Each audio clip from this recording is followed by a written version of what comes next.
मतदारांनी मतदान प्रक्रियेत सहभाग घेऊन मतदान करावं यासाठी रायगड जिल्ह्यातील पेण तालुक्यात नगरपालिकेच्या वतीनं काढण्यात आली जनजागृती रॅली।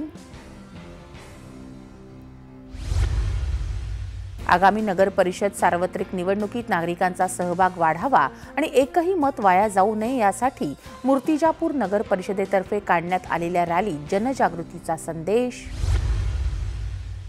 सरदार वल्लभभाई पटेल यांच्या 150व्या जयंतीनिमित्त नागपूर विद्यापीठाच्या वतीनं युनिटी मार्चचं आयोजन, विद्यार्थ्यांचा उत्स्फूर्त सहभाग। अहिल्यानगर जिल्ह्यातील श्री क्षेत्र मोहटादेवी सार्वजनिक ट्रस्ट मंडळाच्या विश्वस्तपदी प्रमुख जिल्हा आणि सत्र न्यायाधीश अंजू शेंडे यांची निवड।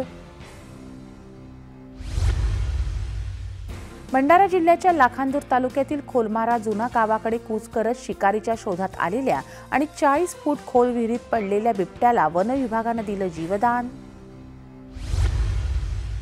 पुणे जिल्ह्यात असलेल्या दावडी निमगाव खंडोबाच्या चंपाषष्ठी उत्सवाला सुरुवात। यानिमित्त मंदिर परिसराला आकर्षक विद्युत रोषणाई, विविध धार्मिक कार्यक्रमांचं आयोजन।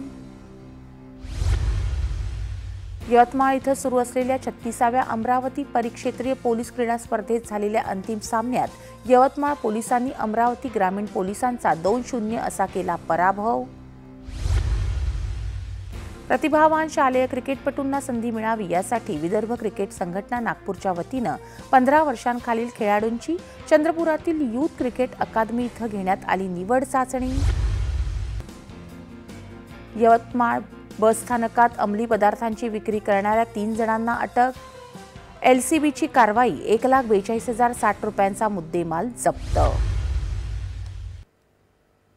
गोव्यात सुरू असलेल्या भारतीय आंतरराष्ट्रीय चित्रपट महोत्सव इफ्फीमध्ये आज